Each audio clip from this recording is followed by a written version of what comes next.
Have you ever been locked out of something you built with your own blood and sweat? Standing outside in the snow, watching through frosted glass as others toast to your achievements while you're told, you're not on the list. That night, I stood in my evening gown, snowflakes melting on my shoulders, listening to laughter and music bleeding through the hotel's grand entrance. I could have walked away, let them have their victory. Instead, I pulled out my phone, hit send on a single email, and watched 5 years of careful planning finally pay off as everything inside began to collapse. My name is Madeline Pierce, and until 8:30 p.m. on that December evening, I still believed hard work and loyalty meant something at North Point Dynamics. The Fairmont Hotel's valet had just taken my keys, and I could see the warm golden glow spilling from the ballroom windows where our annual gala was already in full swing. My breath formed small clouds in the frigid Chicago air as I adjusted the emerald evening gown I'd bought specifically for tonight, the night they were supposed to announce the new VP of Operations. My project had saved the company $12 million this year alone. The doorman smiled as he held the door open, but his expression shifted when the reception desk clerk stepped forward, iPad in hand. "Good evening. May I have your name?" "Madeline Pierce, Senior Operations Strategist, North Point Dynamics." She scrolled, frowned, scrolled again. The silence stretched. Behind her, I could hear the distant sound of a jazz quartet, the clink of champagne glasses, the warm rumble of conversation. My colleagues were in there. My work was in there, being celebrated. "I'm sorry, Ms. Pierce, but I don't see your name on the guest list." "That's impossible. Check again." My voice remained steady, professional. I'd learned long ago never to show weakness in moments like these. "I've checked 3 times. Perhaps there's been a mistake with your invitation." Before I could respond, the elevator doors opened and Sophie Drake emerged. 26 years old, blonde, wearing a dress that cost more than most people's monthly rent. She'd been with the company less than 2 years. Behind her, Brandon Cross, our new VP of Strategic Development, his hand possessively on her lower back. "Madeline." Sophie's voice dripped with false surprise. "What are you doing out here?" "Oh." She glanced at the clerk, then back at me. And I saw it then, the barely concealed smirk. "Brandon, didn't you handle the guest list?" Brandon didn't even look at me. "The gala is for key stakeholders and future leaders. Sophie, we had to make some tough choices about capacity." Key stakeholders, future leaders. 5 years I'd been carrying this company's operational infrastructure on my back, and I wasn't considered either of those things. Sophie leaned into Brandon, stage whispering loud enough for everyone in the lobby to hear. "It's probably for the best. I'm presenting the supply chain optimization project tonight. You know, the one that's getting all the attention from the board. It would be awkward having too many cooks in the kitchen." My project, the algorithm I'd developed, the contracts I'd negotiated, the 16-hour days I'd pulled to make it work, all of it now sitting under Sophie's name on a PowerPoint slide. "Enjoy your evening," I managed, my voice ice-cold professional. They swept past me into the ballroom, Sophie's laughter trailing behind like a victory flag. The clerk avoided my eyes. Mumbling something about checking with management, I walked back outside.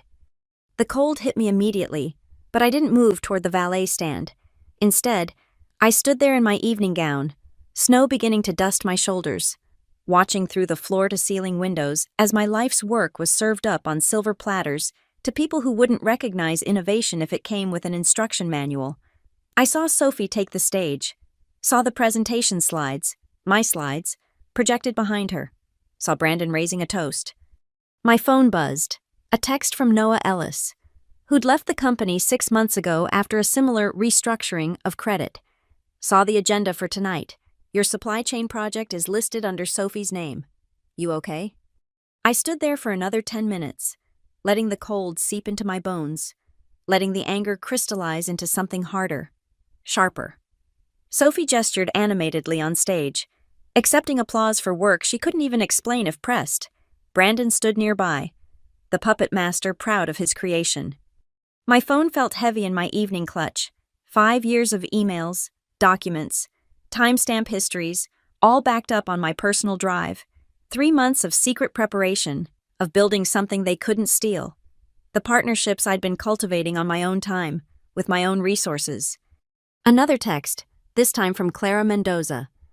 The non-compete clause has a loophole. Checked with my lawyer. We're clear. I looked up at the ballroom one more time.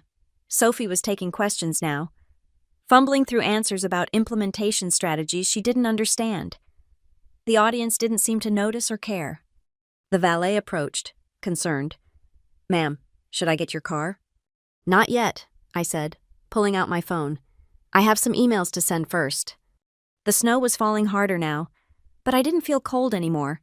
I felt something else entirely. The perfect clarity that comes when you realize the rules were never meant to protect you, so you might as well stop playing by them. 5 years ago, I joined North Point Dynamics as a junior analyst with a master's degree from Northwestern and a hunger to prove myself. Back then, the company was hemorrhaging money on inefficient routing systems and bloated vendor contracts that no one wanted to touch. I volunteered for the challenge everyone else avoided, the notorious Pacific Northwest nightmare, a supply chain so tangled that 2 consultancy firms had already failed to fix it. I spent 3 months living on red-eyes between Seattle, Portland, and San Francisco, mapping every warehouse, every truck route, every delayed shipment. At 2:30 a.m. in a dim Portland warehouse, I discovered the problem: a simple algorithmic error in the routing software that had been compounding for years. The fix I developed didn't just solve the Pacific Northwest issue, it revolutionized our entire operational model. First-year savings $4.2 million. That should have been my moment. Instead, my then supervisor, Richard Hallworth, presented it to the board as a team effort he'd spearheaded. I got a footnote mention and a 2% raise. Richard got promoted to VP, but I was young, hungry, willing to wait my turn. Year 2. I redesigned our vendor evaluation system, cutting procurement costs by 23%. Year 3, I personally salvaged the Midwest distribution crisis after a competitor's bankruptcy left us scrambling for new partners. Year 4, the international shipping optimization that opened up 3 new markets. Each victory got larger, each stolen credit more blatant. Then Brandon Cross arrived. He came from McKinsey with a reputation for transforming corporate culture and identifying emerging talent. What he really brought was a playbook for systematic exploitation. Within 2 months, he'd identified Sophie Drake, young, ambitious, and most importantly, willing to play his game. She'd been a mediocre marketing associate before Brandon took her under his wing, taught her the art of strategic proximity. Stand close enough to success, and people assume you're part of it. The pattern became clear in hindsight. First, I'd be invited to fewer meetings about my own projects. "We need you focused on execution, Madeline, not politics." Then Sophie would appear as Brandon's liaison to my initiatives, just to ensure alignment with strategic vision. Then came the document revisions where her name crept higher up the contributor list while mine sank toward the footnotes. The supply chain optimization project was my masterpiece. 18 months of development, revolutionary predictive algorithms, contracts with 3 Nobel Prize-winning economists as consultants. I'd funded part of it myself, working nights and weekends, because I believed in the vision. The beta test alone saved the company $8 million in 6 months. 2 weeks before the gala, Brandon called me into his office. "Madeline, we're restructuring the project presentation. Sophie's been interfacing with the board more directly, so it makes sense for her to take the lead. You understand, optics and all." "The board doesn't even know who Sophie is," I'd said. "Exactly why this is such a great opportunity for her. Don't worry, your contributions won't go unnoticed." Unnoticed, like my name mysteriously disappearing from the patent applications, like my email threads being forwarded without attribution, like Sophie suddenly becoming the architect of systems she couldn't even navigate without my documentation. I started documenting everything after that meeting. Every email, every timestamp, every version history showing Sophie's only contributions were formatting changes and my name being removed. I used my personal laptop to create a shadow archive, completely legal, as I'd been careful to develop the core innovations on my own time, with my own resources, outside the scope of my employment contract. That's when Noah Ellis reached out. He'd been the data infrastructure lead before Brandon forced him out 6 months ago. His work redistributed to Brandon's chosen few. Clara Mendoza contacted me a week later. She'd been pushed out of client strategy after refusing Brandon's advances. Her departure dressed up as a mutual decision to explore new opportunities. We met at a coffee shop in Wicker Park, 3 former North Point employees comparing notes. The pattern was undeniable. Identify talent, extract value, eliminate threats, install loyal mediocrity. Brandon had been doing this for years, across multiple companies, leaving a trail of stolen innovations and destroyed careers. "He made one mistake with us," Clara had said, stirring her coffee thoughtfully. "He let us leave with our knowledge and our contacts intact. And our work," I'd added, thinking of the algorithms and systems I'd carefully developed outside company resources, the intellectual property that was unquestionably mine. Noah had smiled then, the kind of smile that meant revenue projections and market disruption. What if we didn't just leave? What if we took everything that was actually ours and built something better? That conversation was 3 months ago. 3 months of careful planning, legal consultations, and silent partnership building, while Sophie was learning to pronounce optimization algorithm for her presentation. We were building the infrastructure to destroy everything Brandon had schemed to steal. The plan came together like a symphony, each movement precisely timed, every note deliberate. We called it Operation Transparency, not because we were revealing secrets, but because we were done hiding our own light under Brandon's bushel of lies. The centerpiece was the technology I developed over the past 3 months, Meridian TM, a supply chain optimization platform that made North Point's system look like it was built in the Stone Age. While Sophie was memorizing buzzwords for her Gala presentation, I was coding neural networks that could predict disruptions 72 hours before they happened. While Brandon was playing golf with board members, I was securing provisional patents under my own name for innovations I'd developed on my own time. Noah handled the infrastructure.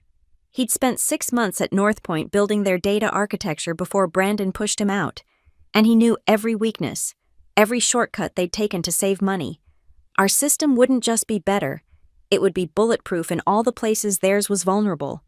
"They're still using the 2019 security protocols," Noah told us during a late-night session at his apartment. "One ransomware attack and they'd be down for weeks. Our system has redundancies they haven't even dreamed of." Clara was our strategic weapon. She'd maintained relationships with every frustrated North Point client, positioning herself as an independent consultant who just happened to know about an exciting new solution coming to market. She never badmouthed North Point directly. She didn't have to. The clients did that themselves. "Richmond Industries is ready to jump ship the moment their contract expires," she reported.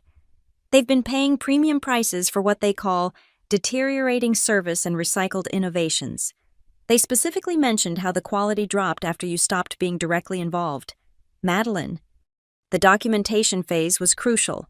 Sarah Winters, our financial analyst, had compiled 3 years of evidence showing the correlation between Brandon's restructuring and North Point's declining performance metrics. Every graph, every chart, every email where Brandon instructed her to massage the numbers, all perfectly legal for her to retain as examples of her work product. David Park brought something even more valuable: recordings. Illinois is a 2-party consent state for recordings, but Brandon had made a fatal error. Every meeting in the main conference room was automatically recorded for quality and training purposes, a policy Brandon himself had instituted. David had legally requested copies of all meetings he'd attended before his departure, which Brandon's assistant had unknowingly approved. "Listen to this," David said, playing a clip from his laptop. Brandon's voice filled the room. "I don't care if Pierce developed it. Sophie's name goes on the presentation. Madeline's too valuable in her current role to promote. And Sophie photographs better with the board. Photographs better. 5 years of innovation reduced to a beauty contest. Marcus Thompson provided the final piece media contacts. His cousin worked at TechCrunch, his former roommate at the Wall Street Journal. We wouldn't leak anything. That would be unethical. But when our launch was public, the right people would be watching. The legal framework took 2 months to perfect. We hired Jennifer Kowalski, a former corporate lawyer who'd made her reputation destroying non-compete agreements. She reviewed every document, every line of code, every client communication. "You're clear," she announced after her final review. The innovations you're using were developed outside company time and resources. The client relationships were cultivated through Clara's independent consulting firm. The team members are all past their non-compete windows. North Point can't touch you. What about tortious interference? I asked. She smiled. You're offering a superior product at a competitive price to clients whose contracts are expiring naturally. That's not interference. That's capitalism. The masterstroke was the timing. We would launch at 11:59 p.m. on December 15th, exactly as the gala was ending, when Brandon and Sophie would be drunk on champagne and stolen glory. The press release would go out simultaneously to 14 major industry publications. The client proposals would land in 5 CEO inboxes at midnight. By the time North Point's leadership sobered up, we'd already be in the Wall Street Journal's morning edition. But there was one element I hadn't shared with the team: my nuclear option. For 3 months, I'd been building a comprehensive timeline showing how every major North Point innovation from the past 5 years had actually been created by employees who were subsequently pushed out. Names, dates, patent filings, even the Git commit histories showing who really wrote the code. It was all public information, but no one had ever assembled it into a single damning narrative. This document, 60 pages of meticulously sourced facts, would be sent to 3 recipients: North Point's board of directors, the Securities and Exchange Commission, and North Point's largest institutional investor, not as an accusation, but as a courtesy notification about potential intellectual property concerns they might want to investigate. Are you sure about this? Noah asked, when I showed him the document. This goes beyond competition. This could trigger an audit. Every word is true and publicly verifiable, I replied. If they've been honest with their shareholders about who's creating their value, they have nothing to worry about. We both knew they hadn't been honest about anything. The final touch was personal. I drafted an email to every North Point employee who'd been stepped on, overlooked, or pushed aside by Brandon's regime. Not to recruit them, that would be poaching. Simply to inform them that as of January 1st, there would be a company that valued actual talent over political maneuvering. If they happened to find themselves looking for new opportunities after their contracts expired, well, that was just fortunate timing. December 15th approached like a storm system on radar, inevitable, powerful, and precisely tracked. The snow fell harder now, each flake catching the golden light spilling from the Fairmont's windows. I stood there in my emerald gown, phone in hand, watching Sophie gesture dramatically on stage, her lips moving around words she didn't understand. The cold had numbed my feet in their designer heels, but my mind had never been clearer. My phone buzzed. Everything's loaded. Press release queued. Client proposals ready. SEC documentation prepared. Just waiting on your word. Inside the ballroom, Brandon raised a champagne glass, toasting Sophie's visionary leadership on my project. The board members applauded. I recognized James Covington, the lead director, nodding approvingly as Sophie fumbled through a question about implementation timelines. He had no idea he'd be reading a very different story about her vision in about 3 minutes. Another text, from Clara. Morrison at Meridian confirmed. He's waiting by his phone. Richmond Industries CEO is actually excited. Said he's been hoping for this. 3 other clients ready to review proposals the moment they arrive. I opened my email app. Everything was there, queued and ready, 5 separate emails, each precisely crafted. First, to the 5 CEOs whose companies had suffered under North Point's declining service. Subject line, a better solution from the original creators. Attached our proposal. Team bios showing who really built the systems they'd been using, and performance guarantees that North Point could never match. Second, to the Wall Street Journal, TechCrunch, and 12 other publications. Subject line, Pierce Solutions launches with revolutionary supply chain platform. The press release Marcus had crafted was perfect. It never mentioned North Point by name, but any industry insider would understand exactly what was happening. Third, to North Point's board of directors. Subject line, concerns regarding intellectual property attribution.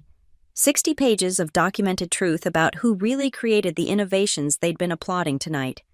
Fourth, to the SEC. Subject line, notification of potential misrepresentation in corporate filings. Same documentation. with particular emphasis on the patents filed under wrong names and the performance metrics that didn't match reality. Fifth, to 47 former and current North Point employees. Subject line, a new beginning for real innovators. Not a recruitment letter, simply an announcement that integrity and talent would have a new home in the market. My phone showed 11:43 p.m., 16 minutes until midnight, until the scheduled send time we'd all agreed on, but standing there, watching Brandon whisper something in Sophie's ear that made her laugh. Seeing my work credited to someone who couldn't even explain it, I realized waiting was just another form of playing by their rules. Sarah texted, "Madeline, you okay? We can delay if you need time." I looked up at the snow falling against the dark Chicago sky, then back at the warm bubble of lies inside the Fairmont. Sophie was accepting another round of applause for innovations she couldn't understand. Brandon was shaking hands with board members, probably already planning his next conquest. The entire room was celebrating a fiction while the truth stood outside in the cold. My thumb hovered over the send button, not 5 separate emails, one command that would trigger them all simultaneously. David messaged, "Security footage from the lobby shows them laughing at you. Posted in the company Slack. Everyone inside saw it." That changed nothing and everything. They weren't content with stealing my work. They needed to humiliate me too. But humiliation only works if you accept their version of reality. Marcus. Journal editor confirms they'll run it on the morning front page if it drops before midnight. David versus Goliath, story of the year, he said. Inside, Sophie was wrapping up her presentation. Brandon by her side, both of them glowing with stolen success. The board members were rising to their feet. A standing ovation for 5 years of my life repackaged as someone else's triumph. I thought about every late-night debugging code while Sophie was at happy hours. Every weekend spent in warehouses while Brandon played golf. Every innovation dismissed until someone else's name was attached to it. Every younger employee who'd messaged me asking why talent didn't seem to matter anymore at North Point. My phone buzzed one more time. Jennifer Kowalski, our lawyer. Green light confirmed. Every document legally bulletproof. They can't touch you. 11:47 p.m. Inside, the applause reached its crescendo. Sophie took a bow she hadn't earned. Brandon guided her off stage, his hand possessively on her back, both of them heading toward the bar to celebrate their performance. The valet approached again, concerned about how long I'd been standing in the snow. "Ma'am, please, you'll catch pneumonia." 1 minute, I said, my breath visible in the cold air. "I'm about to close a very important deal." I looked at the queued emails one last time. 5 years of preparation, 3 months of planning, all reduced to a single gesture. Inside, they were toasting to a future built on lies. Outside, I held the truth in my hand. The clock on my phone turned to 11:48 p.m. I could wait 12 more minutes, stick to the plan, play it safe. Or I could end this now, while they were all gathered in one room, champagne drunk and victorious, with no time to prepare a response before the morning news cycle. Inside, Sophie raised her champagne glass toward the window, as if she knew I was watching. The gesture was probably coincidental, but it felt like fate. I pressed send. The loading bar appeared, then disappeared. 5 emails, 62 attachments, 47 recipients, done. My phone immediately exploded with notifications. Morrison from Meridian. Received, reading now, The Wall Street Journal. Confirming receipt. This is incredible. Richmond Industries. Finally, when can we meet? Inside the ballroom, nothing had changed yet. They were still celebrating, oblivious to the fact that their kingdom had just been built on sand and the tide was coming in. I turned away from the window and walked toward the valet stand. Snow crunching under my heels. Behind me, I heard the first muffled ring of a phone from inside the ballroom, then another, then several at once. "Your car, ma'am," the valet asked. "Yes," I said, handing him my ticket. "I'm done here." As he ran to get my car, I took one last look at the Fairmont. Through the window, I could see Brandon pulling out his phone, his face changing from confusion to shock. Sophie was still holding her champagne, unaware that her 15 minutes of stolen fame had just expired. My phone rang, Brandon's name on the screen. I let it go to voicemail. Then Sophie, then HR, then Covington from the board. I declined them all. They'd had 5 years to talk to me when it mattered. Now it was my turn to be unavailable. The valet brought my car around, and I tipped him generously, probably the last expense I'd ever charged to my North Point corporate card. As I drove away, my phone continued its symphony of panic, but there was one text that made me smile. From Noah. Check the company Slack. The whole firm just saw the journal article. Sophie doesn't know yet, but she's presenting stolen work to a room full of people who just learned she stole it. The snow kept falling as I drove through the Chicago streets, but inside my car, I felt warm for the first time all evening.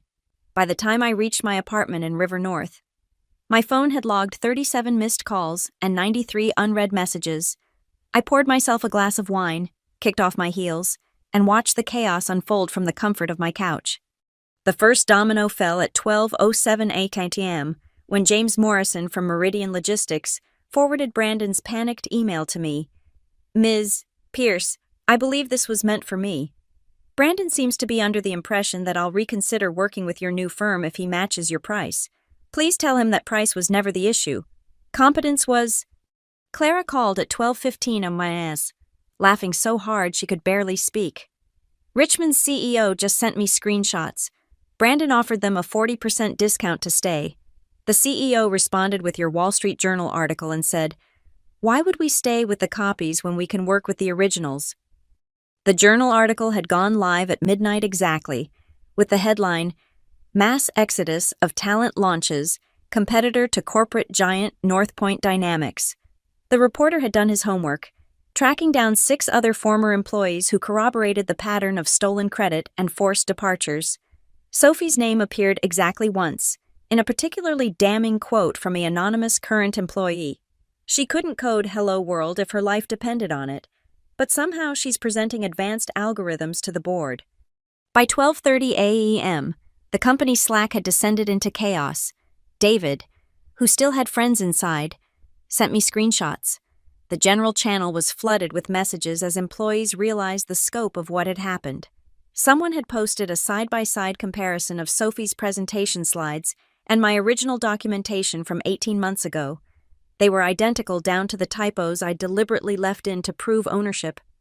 An anonymous account posted, "For those keeping score, 7 key innovations presented tonight. 7 different employees who actually created them and were pushed out. Check LinkedIn. They're all at Peer Solutions now." Noah forwarded an email from Covington, the board chair, sent to all directors at 12:41 a.m. Emergency board meeting tomorrow 8 a.m. sharp. Agenda leadership review and IP audit. Below that, a second email from their general counsel. Do not destroy any documents. Do not delete any emails. Do not contact any former employees without legal present. Too late. Brandon had already sent me 3 voicemails, each more desperate than the last. The final one, left at 12:52 a.m., was barely coherent. Madeline, this is a misunderstanding. We can work this out. The promotion. VP of Operations. It's yours. Double the salary. Just call off whatever this is. Please. Double the salary to stop something that couldn't be stopped. The clients had our proposals. The press had the story. The board had the evidence. The SEC had been notified. There was no putting this genie back in the bottle. Marcus texted at 1:05 a.m. TechCrunch just picked it up. Their headline is even better, How to Lose Your Best Talent and Biggest Clients in One Night, a North Point Story. The client exodus was swift and brutal. By 1:30 a.m., 3 of the 5 companies we'd approached had scheduled meetings with us for Monday morning. The 4th was reviewing their legal options for early contract termination. The 5th, Patterson Group, was Sophie's uncle's company, the only reason she'd gotten hired in the first place. Even they requested our proposal, though they phrased it as due diligence. Sarah called at 1:45 a.m. with the best news yet. Just got off